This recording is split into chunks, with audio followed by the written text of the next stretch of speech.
Oh, there goes that Victor again.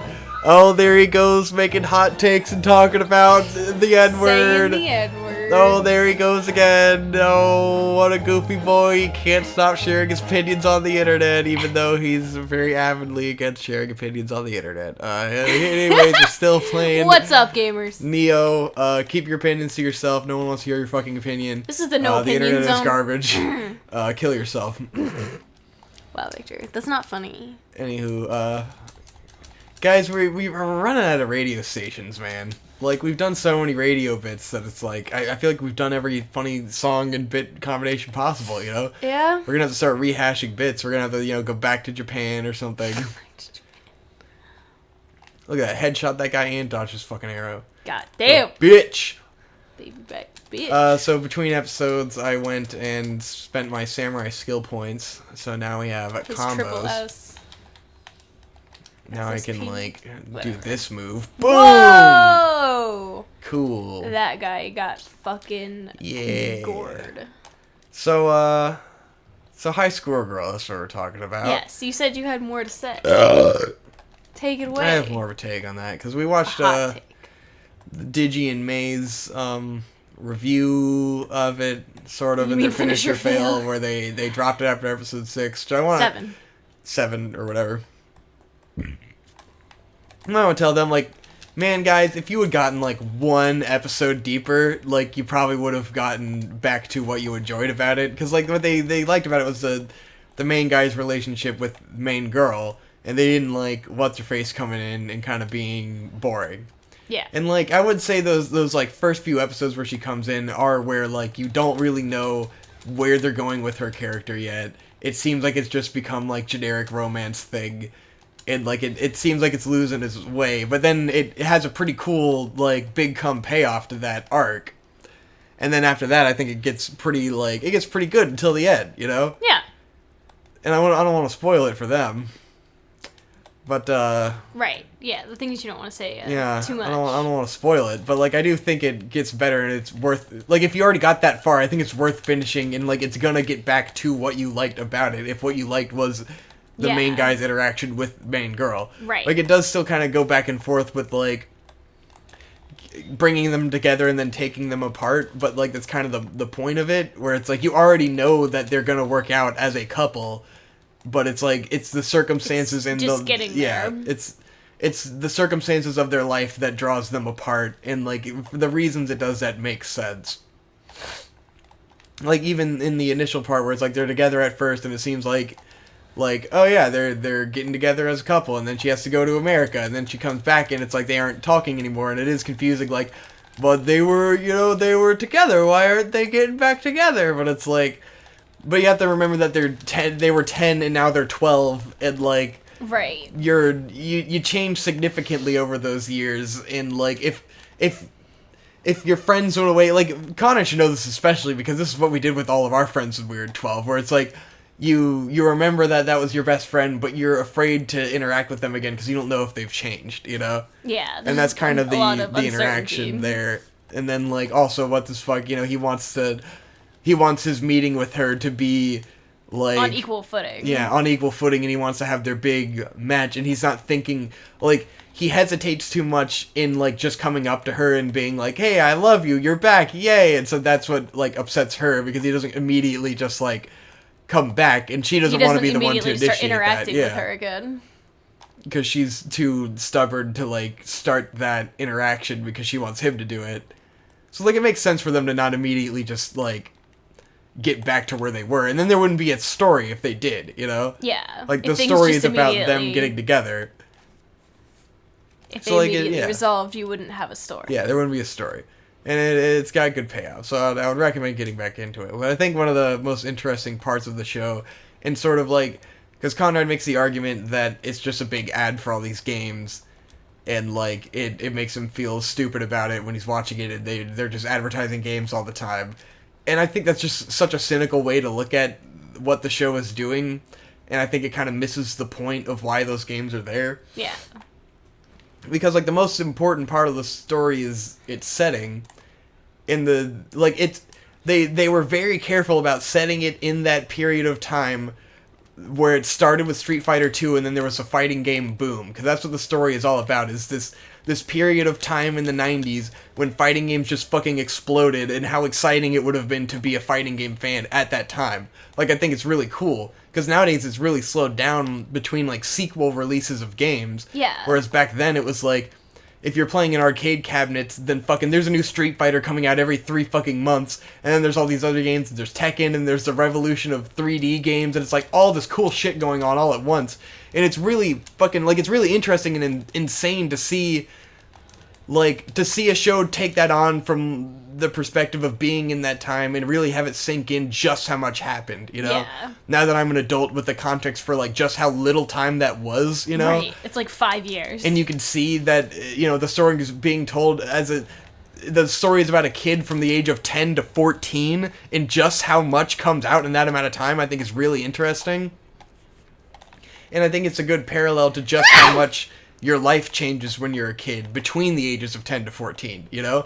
You at 10 and you at 14 or 15 are very different. Yeah, an incredible amount of stuff happens in that amount of time, and I think showing it through the progression of these video games is a really interesting way to frame that story, you know? So it's important for them to keep playing the games and reminding you what they are, and, like, having them play new games, because that's the setting, that's the context. He's a gamer in the 90s, and that's the excitement that would have been there, you know? Yeah. An excitement that has kind of died down these days, where it's like 4 years between the release of cool games, you know?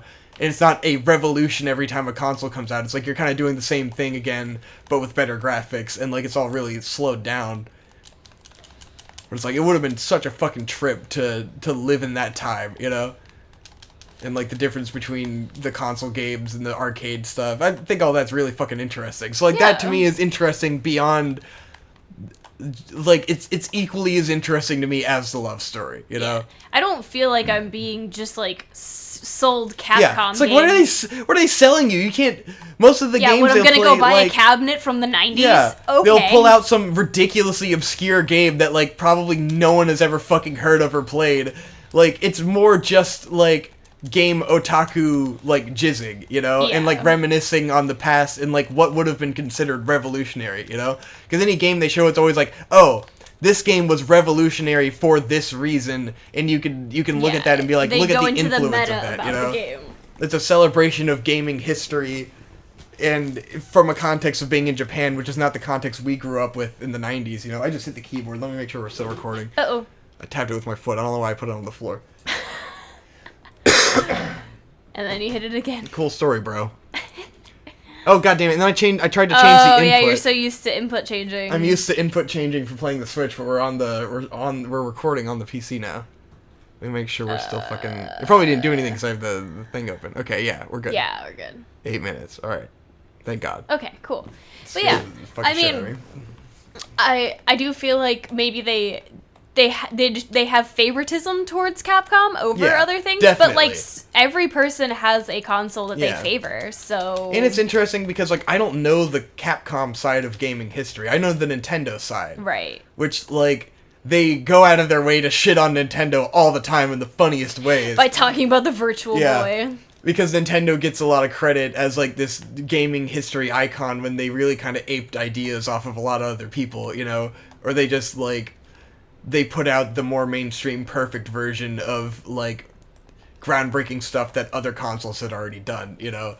Like when he gets excited about, like, the Neo Geo CD and shit, where it's like, this is stuff that over the course of time has been forgotten about, but, like, at that time, that was a groundbreaking thing, you know? If you were really writing the zeitgeist, you probably would have been more excited about that than something else, you know? Right. Just like, Haro doesn't give a fuck about the N64 or anything, you know? He's playing the fucking PlayStation. He's on the zeitgeist. Or he can't afford a PlayStation. He can't afford, yeah. So he's having to play other he doesn't people's want a PlayStation because he's Saturn. He wants a Saturn. He's a Saturn. He refuses to side. But I mean, he would if he could Saturn. afford both, you know? But I don't know. I feel like it was more of a I think because when she stance. brought over the PlayStation to his house, then he was more showing the fact that, like, he has to be Team Saturn because he can only afford one console, which he can't Right. even afford yet. So, like, if he could afford both, he wouldn't be on a team. And that's where the teams came from in the first place. It's Right, because you only have money for one. Because you can't afford both, so you have to pick a side. Right. So you're naturally going to be on the side of whatever you had. Yeah. That's the same for every kid. It's like, I can't have a GameCube and a PS2, you know? So I'm going to be Team GameCube because fuck those guys. I don't have that, you know? I love it. It's perfect. And it reminds me of being a kid and, like, how fast those things came out, you know? I had an N64 and then, like, probably only a year or two after me and Conrad started playing video games, the GameCube was coming out, you know? Like, it was all really fast, even though when you're a kid, it feels like you've been playing the N64 forever. Ugh. It's just a really, it's a nice look into childhood. Oof. And a good romance Just a good, story. it's a good romance. It's interesting to see how the gamescape is developing at that time. It's just got a lot of interesting parts going into it. Yeah. It's Good very characters. Japanese. It's great. And fun. And how he'll look at, like, American games like Mortal Kombat.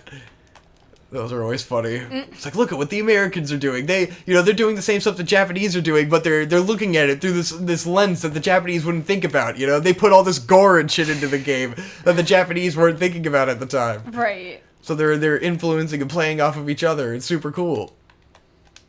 Hooah. Doop doop doop doop. Very nice. But yeah, I think that's probably one of like 3 anime we actually finished this year. One of the few anime we finished. Season, quote unquote, season 1 of Baki, which was a lot of fun. That was a great anime. Too bad Netflix. Netflix is adapting it in 2 batches, so we won't get to see the rest of Baki until fucking probably February. halfway through 2019. It was February, they said. Oh, did they say February? Yeah, okay, cool. Baki's a lot of fun. Put out a thing. Baki is really interesting because Baki does something I've never seen another, like, shonen, seinen fighting show do. Uh-huh. Do you know what I'm talking about? What? It's that Baki and his girlfriend want to fuck. Canon. Yes. They want to fuck. That was pretty funny. They like, definitely whoa, want to fuck. This is crazy. He comes very close to fucking his girlfriend. Like, she obviously wants to fuck too, and you never see that in anime. It's crazy. Because Ippo fucking definitely doesn't want to fuck. He's oblivious and stupid. Sports boys are basically ace. Yes. This is just May the as well nature be of asexual. sports. Nature of sports shonen protagonists is that they don't want to fuck. Yes, but Baki's the ultimate alpha, so like, of course he wants to fuck. And his girlfriend really wants to get fucked. That's the real twist. She wants that shit. She is thirsty as fuck. She was all about it. I thought that was amazing. It's like, wow. What a different perspective on a protagonist with a girlfriend. Yes. Very funny. I love this game. I fucking love playing this game, guys. I'm like getting engrossed. I just love the mechanics so much. Now that I have my combos and I can do my key regeneration, I'm getting right back in where I was when I stopped playing. Look at that fucking combo. God. Incredible. Running up, I gotta go save. Okay, I guess I'm done with High Score Girl. I just wanted to talk about how cool it was. What's another topic? You're just gonna rely on me, huh? Yeah, I'm gonna rely. One of my topics was talking about that stuff about High Score Girl, and which I did was it. one of my topics, so you can't. Yeah, because we both live together. We do the same shit. We fucking live together. The fuck else am I gonna talk about? What have I done in the last few days that you didn't also do? I love you. I love you too. We goof. There's a monster in there. It's a scary boy. Oh! Oh! Large boy. Got him. Probably don't need to go so ham on them, but I really don't feel like dying a whole bunch. I might want to go out and kill some other people while I'm still enraged. I need to find someone to kill. They're turning into There's monsters. Monstar. You're right. Yeah, I'm a samurai. We're in feudal Japan. Shit's going down. Everything's all fucked. Got fucking Nobunagas and shit running around. Fucking Nobunaga the gun.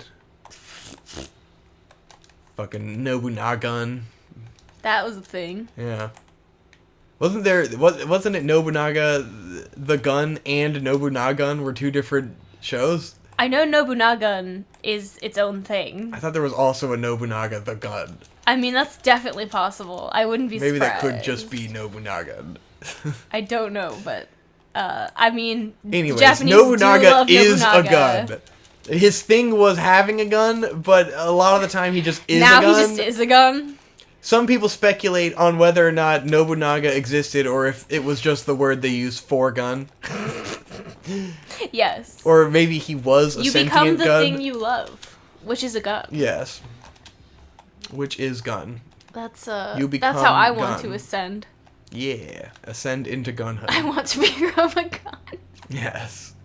I already am a gun. Oh. I'm cool. Son of a gun. Son of a bitch. Anywho, what else have we watched? Baki, High Score Girl. I mean, we saw Spider-Verse. Spider-Verse. Which was cool. That was pretty cool. I think we talked about that on Splatoon. Yeah, but now we've which already means had we the didn't talk conversation. about it. Yeah. But there's less motivation to talk about it because we have already talked about it. Correct. And it's been a while now. It's been a while. It's been a while since I saw Chungus. Stop. Memes. What was I gonna say? I have something to say about. There's this fucking dude called Quinton Reviews, who me and Hope watch sometimes. He's an okay YouTuber. Sometimes he'll do a great video. He just did a pretty good video recently, right? Something about Christmas stuff. Rankin Bass. Yeah, the Rankin Bass Christmas stuff, and like it was pretty good. Like he showed all the movies, and like I was like, oh, some of these look really fucking cool, and like it was a good video. Sometimes he's not so good. Sometimes he's bad. He comes off as very much like a pretentious douche, and like he's very up his own ass, but he's fine. And then like we start seeing all these videos popping up on YouTube of like this Fallen Titans. Yeah, Fallen Titan, Quinton Reviews.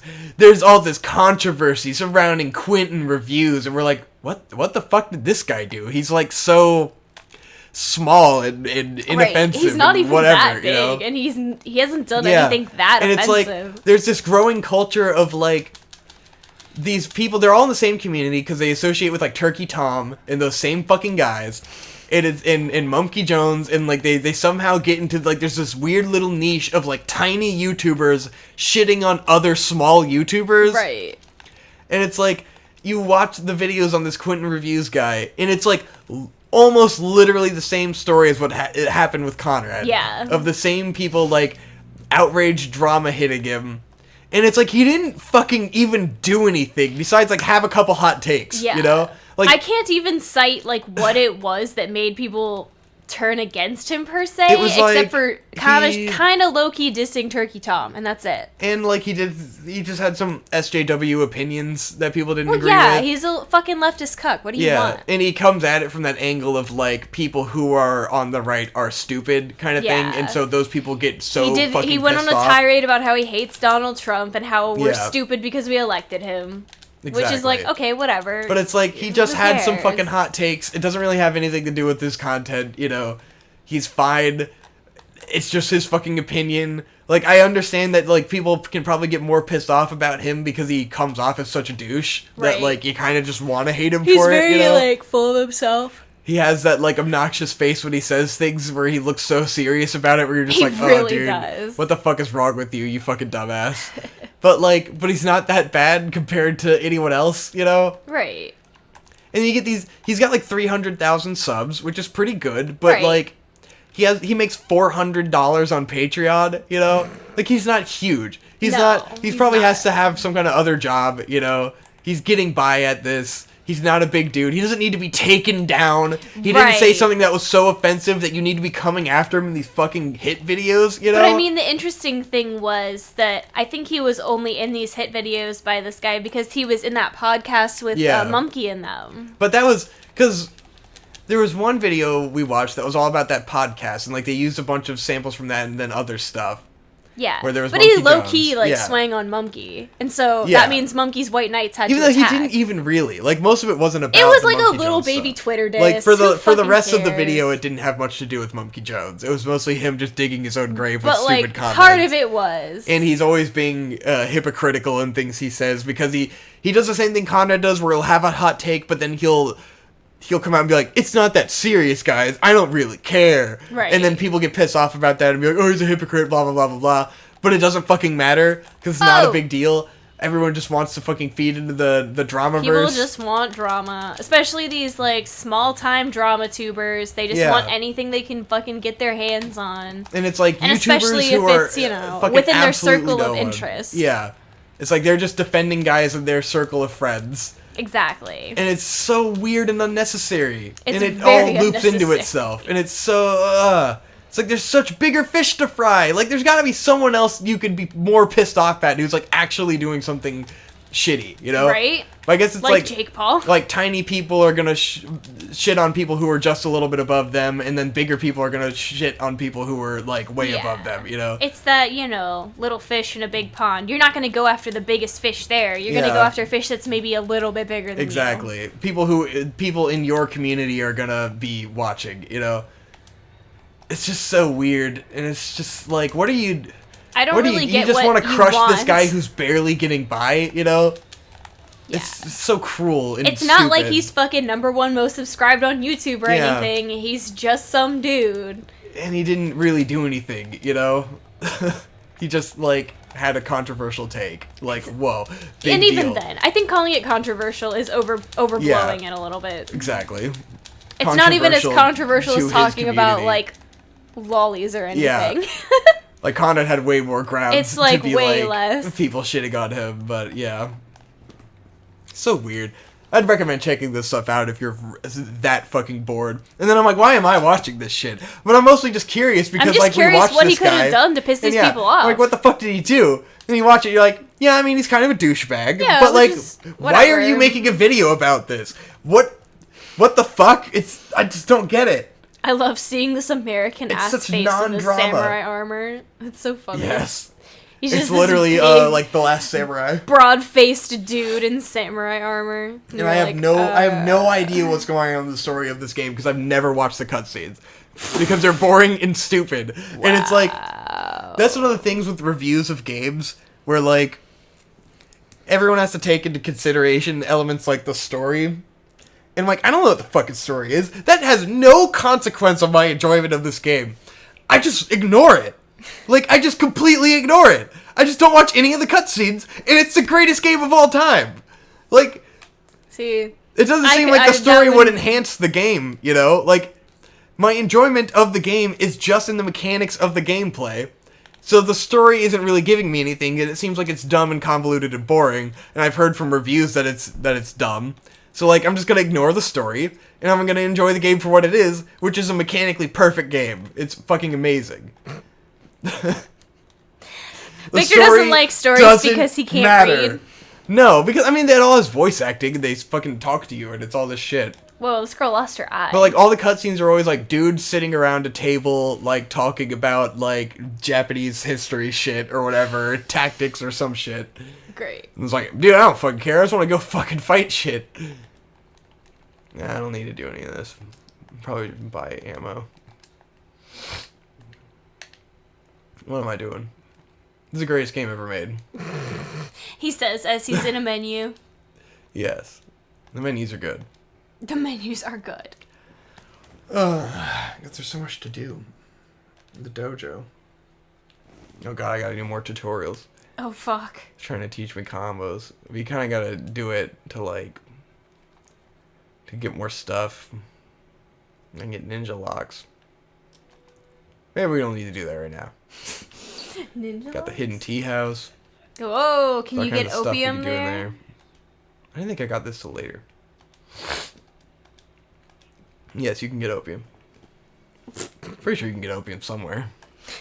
Quite a bit of opium. It wouldn't be accurate unless you could now get we got some fucking side missions.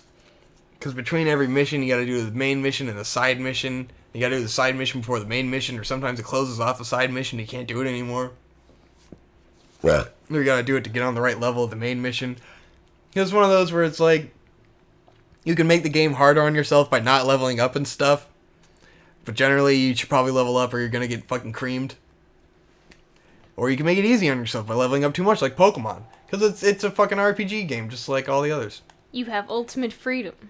But the beauty of this game is that it explores the depth of the mechanics and, like, the enemy interactions to the absolute fucking fullest it could possibly go. In, like, every map you go back to it and you do different parts with different, like, challenge runs and stuff. And different enemy configurations, or it's like, oh, everything's on fire now, and it's like, you really explore the depth of every area of the game and, like, get the most out of it, as opposed to just, like, doing a level and moving on, you know? Yeah. It's pretty fucking cool. There he is. Get him. Get him. What are we doing? What are we doing? What are we buying? What are you selling? What are we selling? I really gotta All stop. I'm selling is lies. What are you saying? I was gonna say, I really gotta try to stop fucking picking at my cuticles, man. That's Yeah, like you're doing part that of a lot my, lately. Part of my fucking You're resolution. nervous, twitching. It's fucking my neurotic twitch. I can't help it. I do Yes. it without thinking. I know, because I know always it's know that bad. you're anxious about something because you're doing it. And Can't I'll be help like, it. I see you twitching with your fingers. I know something's wrong. Uh, Can't hide from me. I see it. I just don't know what else I can do. Yeah. It's really hard to stop. I do it without thinking about it. Yeah, it's like my eyebrow twitching and stuff. I don't think that's quite the same. I don't have like a destructive tick. Yeah. Right now I can't stop clicking my fucking ear. Drive me insane. It's my fucking sinus pressure or whatever the fuck that is. Yeah. You can click my ear. Yeah, I mean, it probably is something. Your sinuses are fucked up It's somehow. a fucking nightmare. Yeah. But I've been very conscious of it lately, and I need to stop. Yeah. How far are we in this episode? 26 minutes. But still, I need to get to addressing my YouTube trauma. Oh, Jesus. But I don't know if it's gonna take a while. Victor did an oopsie. Maybe, I won't make it a whole episode. I'll get to it right here. Yeah, I did an oopsie in my episode where I shat all over the PCP guys. And let's just fucking make it long story short, because now it's getting past the point of relevancy, and everyone's just like, it's already at the point where it doesn't matter anymore. Yeah. And it never did matter at all, which is the hilarious irony of everything. Because, like, I shat on everyone in this video. I didn't think it was that serious. I was clearly being a shitty meme boy and just riffing because I'm on the show and I can't help but have the hottest takes possible and overcompensate. And, like, that was the general reason why I was so hard on everyone. I was just kind of having a controversial opinion for the sake of having it, not really being that serious about it. And then Conrad went, and he made me feel really, really bad in his first video because I was a bad boy. And then May made me feel even way fucking worse when she was talking about it. She just made me feel really fucking shitty about the whole thing. And then I recorded my apology video, which I have very quickly took down, where I basically fucking break down, because I've been anxious about this for like 2 days, and I felt really fucking bad, and I'd shit on everyone. I didn't mean to, I didn't mean for this to be my definitive fucking hot take on them and my severance. Like, the comments made it seem like it was really fucking extreme, like I really went off. And I was just like, I didn't really think of it that way, I thought I was just being a goofy boy going on a stupid hot take, I mean, that's the thing, is it's not that fucking serious, Yeah, it's not that literally serious. just, you're playing a game and you're talking. Yeah. Just going on hot take. It's not like you're writing your fucking doctorate. Yeah, like, it wasn't my PCP takedown video or anything, I wasn't going like, this is why the PCP has gone downhill. But then, like, everyone kind of reaffirmed it in that way through the comments, and I was like, I didn't really mean for this to be, like, fuck the PCP in general, I was just kind of giving a hot take for the sake of of going on a rant in an episode. You know, it wasn't that serious. Yeah. And then, like, Conrad seemed to take great offense to it, and that got me fucking nervous. And then May was, like, fucking leaning into me about it, and then I just fucking felt really shitty. And then I started to think, like, oh, you know, how would I feel if those guys were fucking shitting on me in a podcast, you know? I'd probably take it really personally because I'm a soft boy. And then, like, I just felt really bad about it. And I was thinking about, like, how fucking Ben and Nate would lay into me and stuff. And I'm just like, I'm such a fucking douchebag, you know? Like, I judge these guys in their life and, like, their fucking personal business that, like, I don't really fucking know that much about, and they'll probably get fucking hate from fans and shit, and I'm polarizing people, and I'm just a fucking worse human being. But that's how it felt based on everyone's fucking reactions of what happened. Based on even though, like, reactions. I listened to the episode again, I'm like, I really don't think this is a big deal, I'm just kind of fucking... Because, like Hippo eventually went on to say... You can tell I'm always talking with the big goofy smile on my face, and I'm not taking it that seriously, which I hope comes across in all of these episodes. Yeah. And, like, I eventually talked to Tom about it, too, because he was just like, I wasn't really, like, upset with you, he just thought it came out of nowhere and was weird that I went on, like, this harsh rant about them. Yeah. But he figured it was, you know, I was turning it up to 11 because I'm on a show, you know, which is the truth. I turn it up to 11 when I do Vic and Hope because I'm trying to get through these episodes and I'm not used to talking for so long. Right. It's hard. And I'm going on rants and trying to be entertaining, you know, and so I fucking let out all these big hot takes that I don't necessarily stand by, you know? And then I started feeling, because I'm like, I completely don't stand by this take, and that was the point of my apology video. It was just like, I wasn't meant to be that serious, you know? I'm mad at myself, boy, because I didn't, you know, I shouldn't have went on this hot take. I don't really stand by what I said. And then, like, afterwards the comments are like, some people being like, oh, I'm mad you're not standing by what you said, blah, blah, blah. And then it's just like, well, fucking fuck you, dude, goddammit. Like, there's no winning, you know, with an apology, because it's either...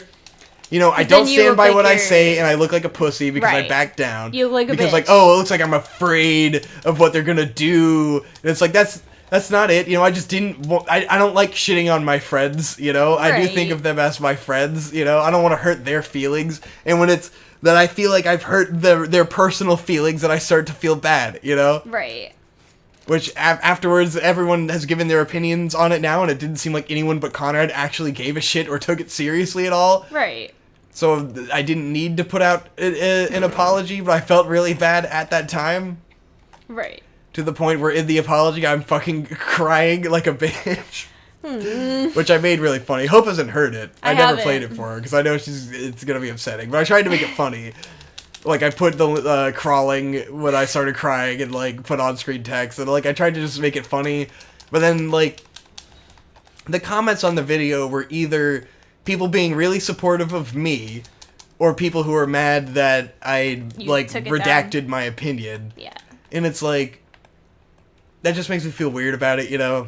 Because it's, like, the people who got their opinions of how bad the PCP is got reaffirmed by my initial rant. And then, like, now they think I'm a coward because of my apology, even though, like, my fucking life is apologizing. Like, I am the quickest person to apologize about anything because I value other people more than myself, you know, in terms of, like, their feelings.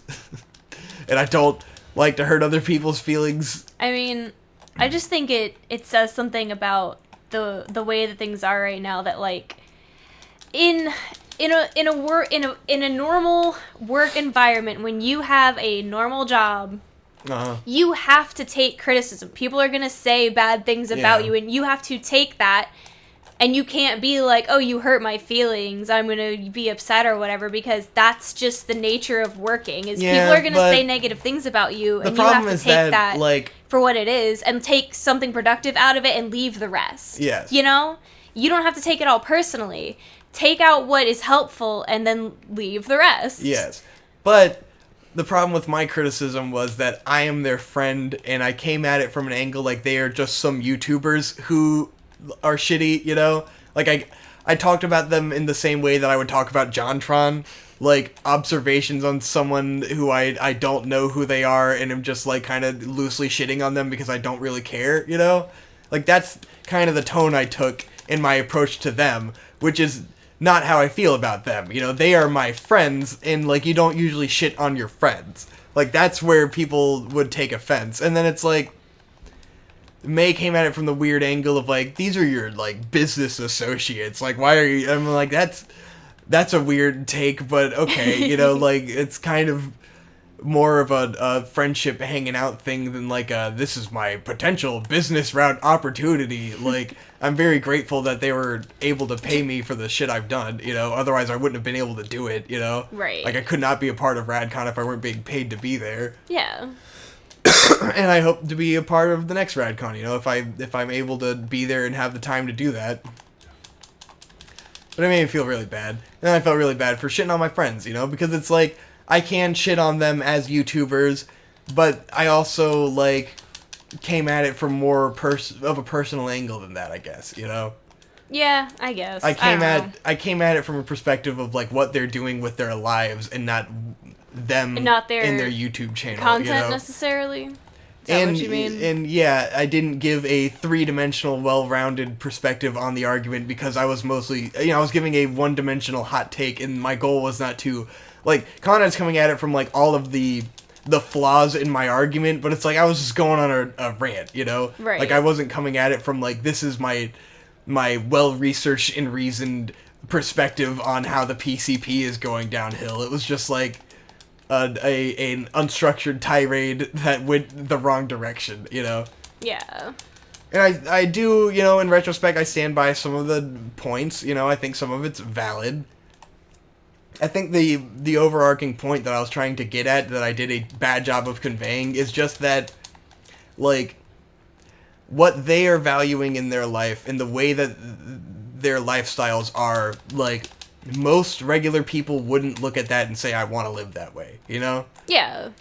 Like, it's fine for Ben and Tom to kind of live on, like, a very low wage and kind of get by doing their passionate art at the rate they've been doing it. And, like, that's fine for them. It's all fucking great. Like, I'm not judging them based on that fact, but it's like, I think an outsider looking in on that situation could go, this is exactly the situation I don't want to be in, you know? Yeah. Like, this isn't where I want my life to go, so I want to do something different and move forward in that direction. And that's what I was thinking with Munchie in college, is that, like, he might be looking across the board at what they're doing and say, maybe I don't want to go this path. I don't want to be living on $500 to $700 a month. And, like, you can get by and you can be happy doing that, but maybe I won't be happy doing that. But it's not for you know? everybody. It's just not the point. for me. And it's like, yeah, it's perfectly fine for those guys. Like, it's great that they can live that lifestyle and be happy, and I'm happy for them doing that. But I think it's not controversial to say that most people would look at that and be afraid and not want to go down that path, Yeah. you know? And that they might not get validation through that, and they might feel really shitty about themselves going down that way, you know? Yeah. Not to shit on them, because if they can enjoy that lifestyle, it's fucking great, Right, you know? no, that's great. If that's what you want and that makes you happy and you can sustain yourself, then awesome. I guess Yeah. my concern is just, I don't want that to get to a place where it's like nobody can level any criticism against anyone because someone's going to get their feelings hurt. Yeah. I don't want it to be a hug box where no one can be told, hey, you know, I think da-da-da-da-da, and then someone takes it super personally, like, But it's also, like, there's criticism about what you're, like, Conrad makes a video and you can criticize that video, but then when you criticize someone's life and, like, what they've done with their life and where they're going and you don't have the full picture, you know, I could understand getting upset. Where it's like, I don't have the full picture of what's gone on in Tom and Ben's life to keep them where they are, you know?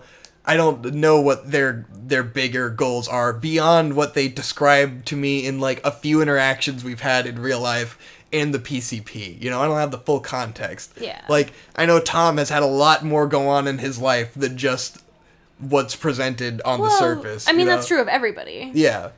But it's like, in that video, I was coming after them for what they've been doing with their life and not, like, for what the PCP is doing, you know? Yeah. And it's like, those are my friends, and I shouldn't come at them like that, and I would be upset if one of them came at my life, you know? And was like, what the fuck's he doing? Yeah. So that I could understand. Even though none of them were actually upset, Kana just was going on in the way he does. Because he also was turning it up to 11 Right. in his responses, you know? Yeah. It was so just ultimately, it's water made under the much bridge. bigger than It didn't really matter is. to anyone. Anyone who thought there was drama on the internet, that none of that was real. And also, thanks for making me nervous about it. But yeah, everything's fine. I love them boys. That was not my distancing myself from the PCP takedown or anything.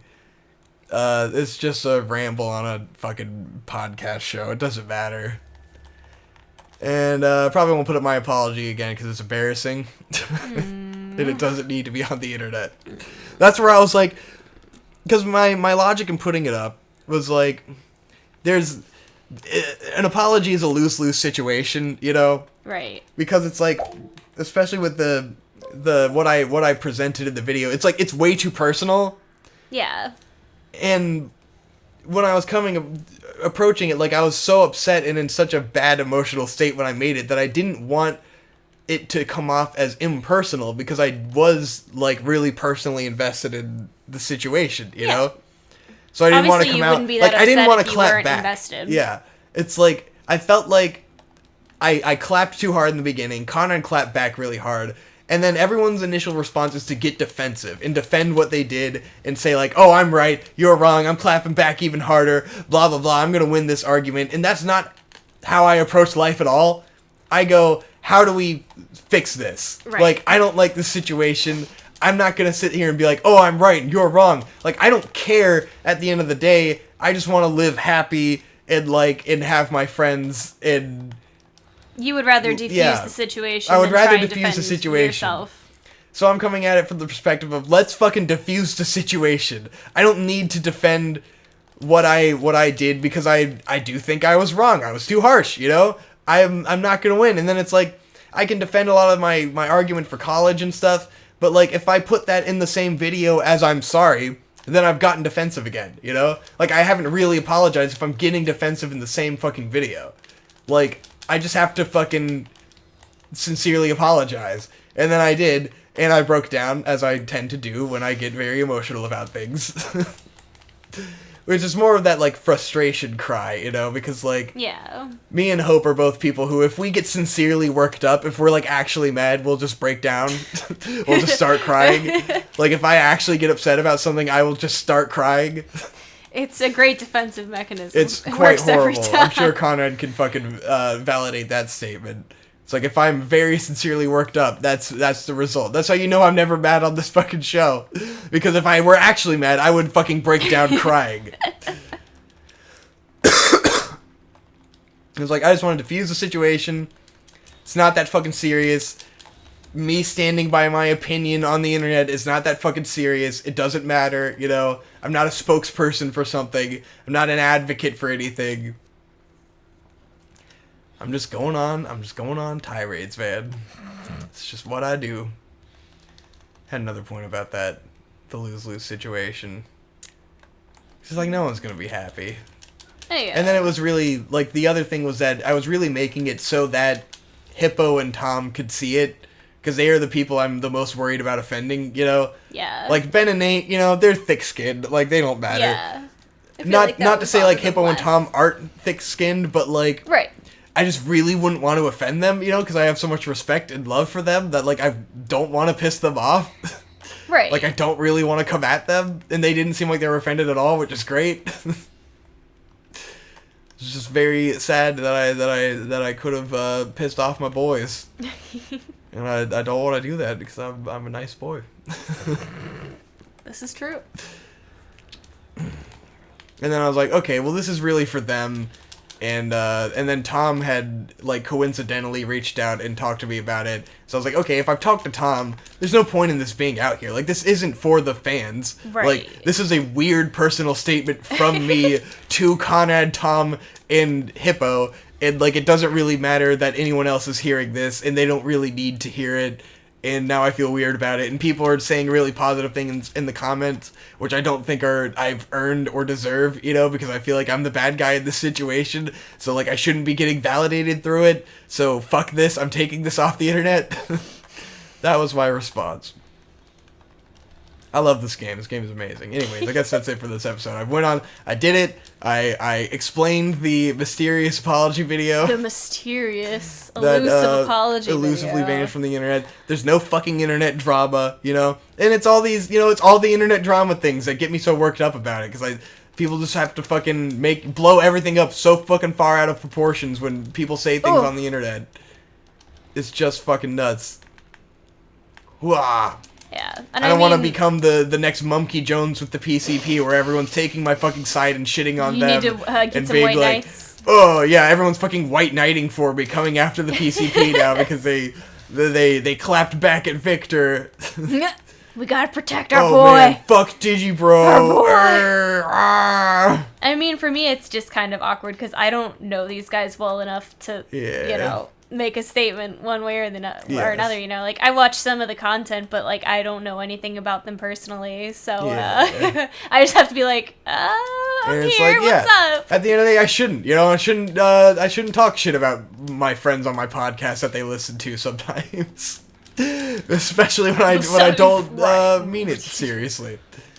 And part of what Tom was saying, like, yeah, there's some valid criticism in there, and like criticism is fine. I just did it in such like a unfair vehicle, way, you know. The vehicle was not the optimal because choice, I wasn't coming into it going like, oh, I have criticisms of the PCP, and here are my well reasoned and calm explanations of this. I just went straight for like edgy take. Whoa.